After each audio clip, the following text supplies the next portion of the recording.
was a kid, I would go to church stuff and youth group stuff, and Bible camp, rallies, and things like that. It's just, that's what you did when you're growing up in a Christian household in the 80s and 90s. There are all kinds of youth events and everything. And they were pretty fun.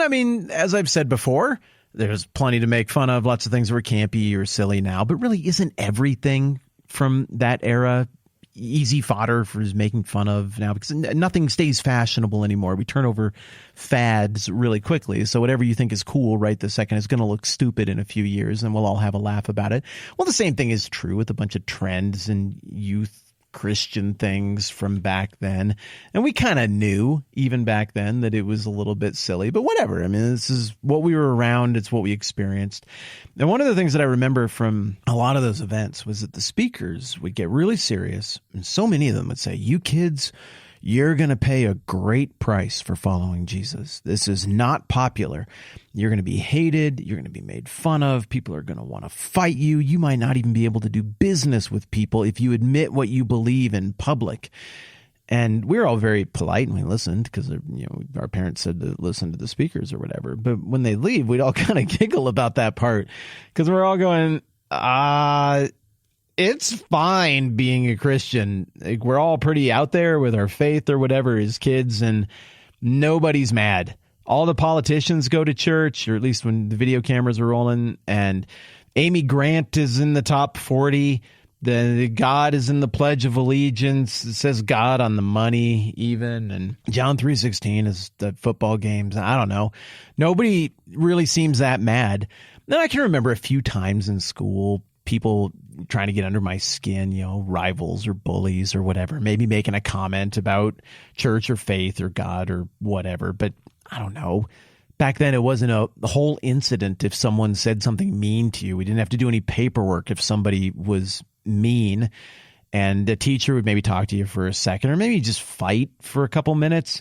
I know that sounds just unthinkable and horrible now, but the fighting was nicer, I think, back then. It was maybe bloody the lip a little bit, wipe that clean. Now you have each other's respect. You dap each other up and you get on with it, and you're probably going to be friends after that. If you weren't there, you have no idea what I'm talking about. That sounds just insane, I'm sure. But if you were there, you're like, yeah, that's pretty much how that all went.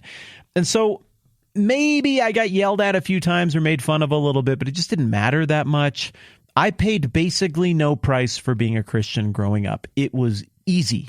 If anything, it was slightly advantageous to be a Christian when I was growing up. But eventually, those guys who yelled about how hard it was going to be a Christian, eventually they were kind of vindicated because the world changed. I was going to say a little bit. The world changed a lot. And technology has a lot to do with that. Man, the number of things since I was a kid that have been invented that fundamentally changed the proposition of what it is to be a human, to have relationships, how you meet people, how love works, how conversation works.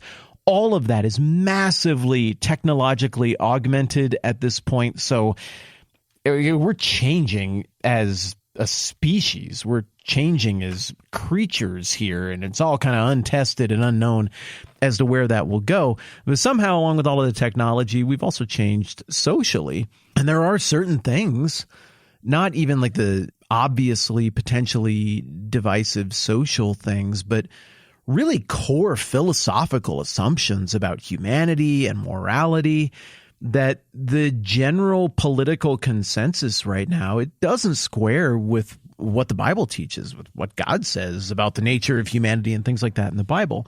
And so if you're kind of internalizing the kingdom values of the Bible, you are going to come to different conclusions than that which is popular in the media and on the internet and in a lot of political conversations. Kingdom values from the Bible are way more different than world kingdom values now, way more overtly different than they were when I was a kid.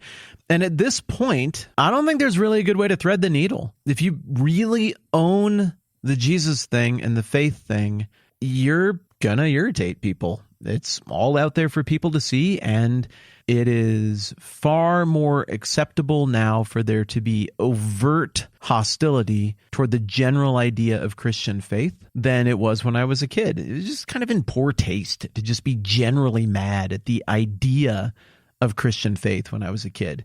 Now, there's lots of people who disagree politically with things that certain Christians might think or disagree about questions of faith who are just nice and charitable. It's no problem. You can all hang out together. But there is a segment who are overtly hostile, and you will pay a price for them if you acknowledge who you are or what you think. It's wild. Those guys at camp, I guess they were right. I guess they could just see things that I couldn't see. You know, there is kind of a constant pressure to figure out if you will say and espouse and think things that will make everyone happy, or if you will say and espouse and think things that sound like kingdom values as best as you can understand them as you try to follow Jesus. Look, nobody follows Jesus perfectly. I'm sure there are things that I think I'm getting right that I'm not getting right, but there is a tension I feel now that I did not feel when I was a kid to have to think through, all right, do I try to please people, or do I try to just do what I think is right and think what I think is right? How much do you admit to? Like, what do you say in front of people? What is shrewd and what is foolish? Because you will pay a price at this moment in history, as I'm recording this episode, for thinking societally unapproved things. All of that to say that when I first read the book of Galatians, and I used to write down the date in my Bible, so I would remember how old I was and where I was and what I was doing when I read these passages. When I first read this in 1991, and then when I read it again, I've got my next Bible here that I read this in apparently February 19th of the year 2000. This is the next time I read this. When I read those back then, I didn't relate to what Paul is saying here at the end of the introduction to the book. He's telling the Galatians that he preached the true message of the gospel to them. They received it enthusiastically. Then other people came along and they cut in. Then other people came along and they screwed it up. And now the Galatians have accepted this false gospel. And Paul says, verse 10 of Galatians 1, am I now trying to win the approval of men or of God? Or am I trying to please men? If I were still trying to please men, I would not be a servant of Christ. That did not resonate with me at all because I did not feel any of those pressures when I read this as a kid in 1991 or in the year 2000. But I feel it more now, and I think I a little bit better understand where Paul is coming from, in that it would seem that he's saying, guys, I've put myself out there. I've done the brave thing that so few are willing to do. I've paid the price for it physically. It cost me something significant to deliver you this message and to be persistent. I'm not trying to impress people or score social points. I'm trying to care for your soul. I'm trying to align with Jesus in the truest sense and tell you the true message of who Jesus is, what he's done, and what the implications are for you. And you guys received that. And apparently, somewhere in the interim, the people who had come and messed with the Galatians and tried to steer them toward a different track had suggested that Paul was maybe going soft, that he was trying to impress people or curry favor with people. It sounds to me like that kind of gossip had come back around to Paul, and he had heard the charges that he was just trying to score points with people and say what people wanted to hear. And Paul, no doubt, is like, what the heck? What do you want from me? I'm one of the few who's actually paid the price. Now, think about what that would sound like to the Apostle Paul. Because if we are indeed talking about the southern half of the hourglass when we talk about the Galatian church, remember how they first responded when Paul went to them and told them the message of the gospel? They tried to sacrifice the bull for Zeus to him, and then when he was like, no, don't do that, they were like, fine, then we'll hit you with rocks until you appear dead. Remember? That's how he met these people. It's not just that someone was mean to Paul because he identified publicly with Christ. They were. Literally, the people he's writing to are from the community that did that to him. Maybe some of the people hearing this message are the ones who threw the rocks. And yet here he is having to remind them, hey guys, just look at the track record here. Do I seem like someone who tries to take the socially easy route to avoid saying hard things to try to make everybody happy so no one will be mean to me? Or do I seem like the kind of person who just keeps putting it out there and taking the risk no matter the consequences? Come on, even if you don't believe the stories from everywhere else, at least remember the stories you were there for and that you were a part of, where I was on the receiving end of your literal, not metaphorical rocks. Am I now trying to win the approval of men or of God? Am I trying to please men? If I was still trying to please men, I wouldn't be a servant of Christ.